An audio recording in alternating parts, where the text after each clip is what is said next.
Good morning. Welcome to Undisputed. I'm Jenny Taft alongside Skip Bayless and Shannon Sharpe. Guys, how are you doing? I'm not doing good. I'm not doing good at all. Shannon Sharpe. Well, wait a second. I believe you're back in your home state of Georgia, and I'm a little surprised that Customs actually let you back in the state after you kept picking against those Bulldogs game after game after game. Am I right? I did, Skip, but the airports weren't busy yesterday. I snuck in like a thief in the night, and so no one really knows I'm here until you just ghosted me and dry snitch and let everybody know that I was in Georgia. I thought we talked about this yesterday. Hey, I'm the wettest dry snitcher there ever was. Exactly. Congratulations. Like a thief in the night. I have a feeling, Shannon, you're going to hear from a few people while you're home. Yes. But I know why you're not feeling so good today, and it has something to do with your Lakers. Again, Shannon, what's going on? Let's talk about what we saw last night, guys. Russell Westbrook may have hit a new low last night, scoring only 8 points on 2 of 14 shooting, and the Lakers 125-116 loss to the Kings. LeBron actually scored a game-high 34 points, and LA did have a 14-point lead earlier in the game, but the defense slipped and frustration took over as the purple and gold fell back to 500 on the season. You know, Shannon, a lot of people before the season started, they pegged the Lakers to win the West. What has happened to this team? They're not a good basketball team. They can do all the talking and they can go have all the meetings they want and they can say, well, this team did this in a different sport. We're very capable of doing that. If you look at the talent that we have, you look at what we've been able to accomplish individually, and some of us has accomplished some great things together. They're not a good basketball team. Skip, that small lineup, and I said it, we've talked about it, it is very conducive for spreading the floor, letting guys get lanes, and can be able to shoot the basketball. LeBron has benefited the most from this small lineup. But you are at a disadvantage when it comes to defense. First of all, they don't play defense to begin with. So now when you put this in context, Skip, you don't play defense and you got smaller guys on the floor. The Kings got 70 points in the paint without a big. Okay, Marvin Bagley Jr. is really a big, and they've been trying to get rid of him for the last 3 years. And Tyrese Halliburton said after the game, we knew we could get whatever we wanted. We just had to put the ball in the basket. And Skip, they got a 14-point lead. And it seems like every time they get a lead, everybody now all of a sudden, LeBron started it off, jacking up ill-advised threes. And then if Bron does it, who else you think is going to do it? Russ like, well, there's no AD. I'm second in command. I can start jacking up bad shots. And you jack up bad shots. You don't play defense. A 14-point lead all of a sudden becomes 11, 12-point deficit. Skip, I can sum this game up for you last night. Austin Reeves got hot in the third quarter. He hits back-to-back threes. Instead of Russ coming down and trying to say, okay, go pick for him so I can get him another three, what does Russ do? He takes a three, holds the pose. His guy that's guarding him leaks out, gets a layup. He said, you know what? I got something better for you. I'm going to come back down the court. I'm going to jump up in the air. I got nowhere to go with the basketball. Turns it over. It leads to a transition three by Buddy Hield. So what was a 6-point game, now all of a sudden it's an 11-point game going into the fourth. Skip, they get it down. You know what? They whittle it down. They got it down to 4. LeBron passed the ball to Russ and just stands there. He said, watch this, y'all. He said, I want everybody at home, everybody, watch this. He passed it to Russ. What did Russ do? Break the three, they come down, get a shot, and the ball game is, for all intents and purposes, is over. It was over. Skip, I wish I could say, you know what? When AD gets back, everything's going to be well. Yeah. But AD wasn't playing well before he left. So when he comes back, everything isn't going to be well. Skip, I wish I can give you, say, well, this, that, and that.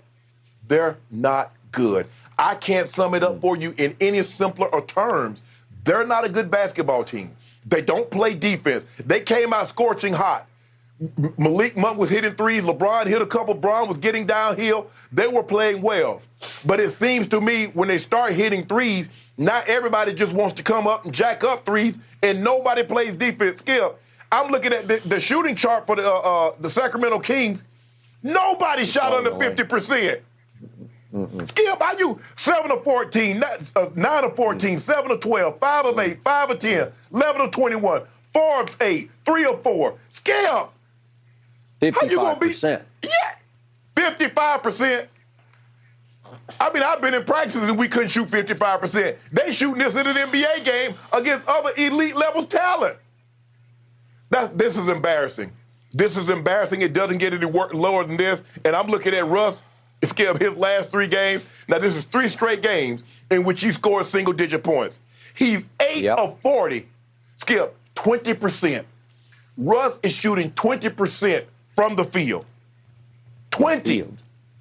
I tweeted last night, Skip, is there a quota on how many layups you can miss in a game or you can miss in a season? Because I can assure you, Russell Westbrook is over that limit.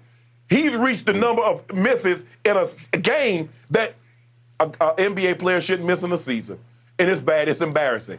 But, Skip, they're not good. They're not going anywhere. I don't care how many more meetings they have. I don't care what. They could have Dr. Phil. They could have Tony Robbins come in and speak. Hell, if you want to, bring Steve Harvey. He's good at pep talk.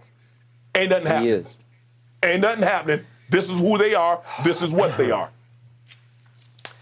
Are you ready to say, right here, right now, that your Lakers will miss the playoffs? Skip, are you ready to Skip, go there?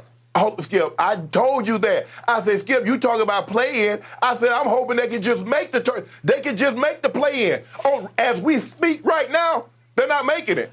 They're not making the playoffs. Playoffs? I'm like Jim Morrissey. Playoffs? I just hope they can win another game.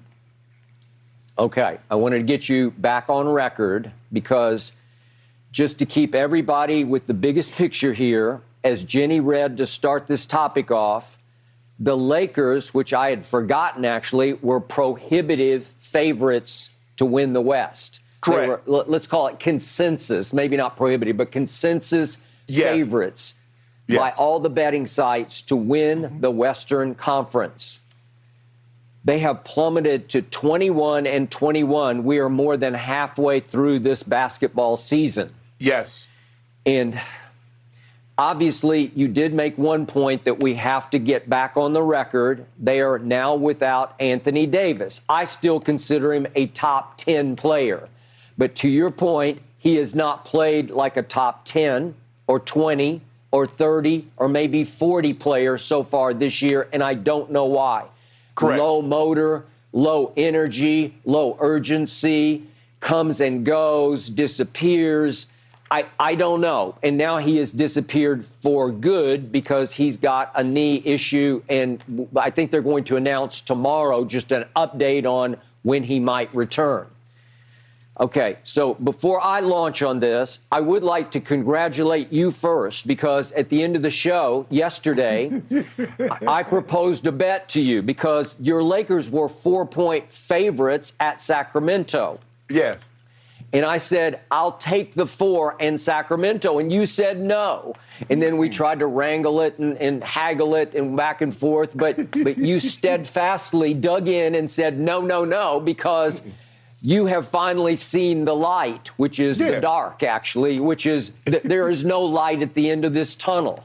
No. The Sacramento Kings, the Kings have owned the King this year, which is preposterous to me. It's mind-blowing to me. It's inexplicably, pathetically awful when we think about the Los Angeles Lakers.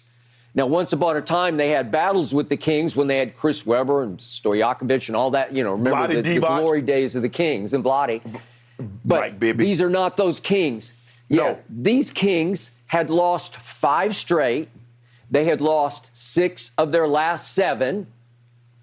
And I'm sure most people expected LeBron and company to flex as they did early in the game and take this game over and win it by 6, 8, 10, 12 points. And it looked like that was happening in the middle of the second quarter because LeBron actually hit a 3 with 2:19 left in the second quarter that put them up 14 points. Well, how many times have we seen that this year?